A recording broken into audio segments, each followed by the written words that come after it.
The Spurs drafted Dylan Harper with the number 2 pick, which was predictable. Everybody expected Dylan Harper to be the number 2 pick. That was the consensus. So that was nothing out of the ordinary. But what I do find interesting now is that they revealed that Dylan Harper's jersey with the Spurs will be the number 2 jersey, which is interesting because for most basketball fans, even casuals, I think they would know that the last player to wear number 2 with the Spurs was Kawhi Leonard. I have a few things to say about this. I don't like him wearing the number 2 jersey because, maybe I'm just superstitious. I believe that number 2 jersey has like bad karma, bad voodoo, or whatever linked to it after what Kawhi did on the Spurs. So that's my only concern about it. Just like, this basketball superstition, I guess. So that makes me uncomfortable about it. But I do have to laugh with the Spurs giving him number 2. That shows to me that Spurs are never going to retire Kawhi Leonard's jersey, which I'm perfectly fine with. I don't think Kawhi deserves to get his jersey retired with the Spurs. I just don't think he deserves it. But it shows to me that the Spurs don't truly respect Kawhi Leonard.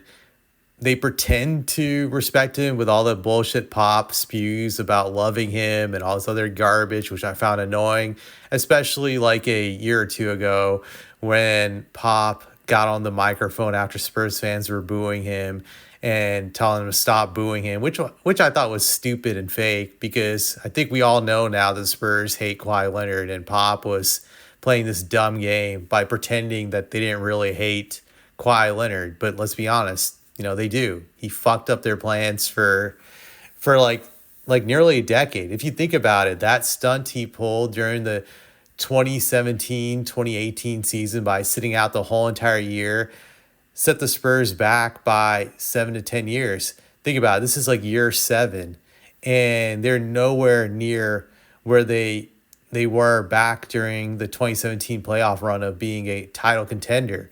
So until they reach that status again, you can't say that they have fully recovered yet. But they're on the verge, obviously, with some of the luck they've gotten the last few years with getting Victor through the draft, then getting Castle last year, now getting Harper and this Carter Bryant guy that it looks like they're building a really good team, but you can't say that they're 100% back, but they're getting there.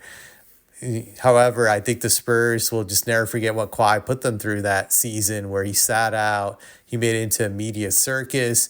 And if we're being honest, regardless of how you feel the Spurs handled that injury, this man never wanted to stay in San Antonio. He wanted to go to the Lakers. He was going to find any minute way to get there. He tried to get to the Lakers, and the Spurs refused to give him that deal that he wanted. They sent him to Toronto, which was a stupid move in the sense because I felt they put him in a position to succeed and win when they should have traded him to a shitty team like the Charlotte Hornets where he couldn't really do anything. That was actually on the table. Michael Jordan wanted to trade Kemba for him, but Spurs stupidly sent him to a place where he could win and spite them, and he did. He rubbed it in, for being honest, him and his uncle.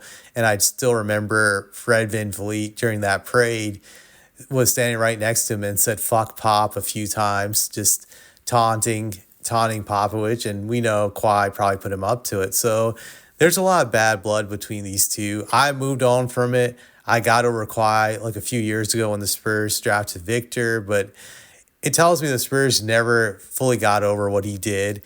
They try to pretend they did, but they never did. So that's what it really shows to me, that they definitely dislike Kawhi. They have a disdain for him, which is why they disrespected his legacy by giving Dylan Harper his number 2 jersey.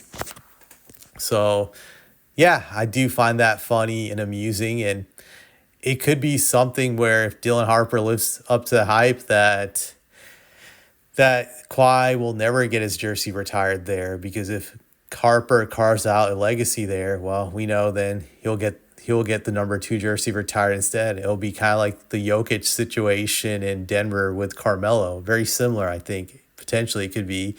But it's all up to Harper to live up to the hype he's getting in.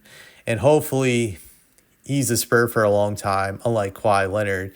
It's all we can hope. But yeah, I do find it funny. I'm sure the media will eventually pick up on this. Maybe they'll get Harper to change his jersey number. I'll never forget many years ago when Ginobili got drafted by the Spurs and he finally was able to play with them. He originally was going to get the number 6 jersey, and then a lot of local media made a big deal out of it because that was Avery Johnson's jersey.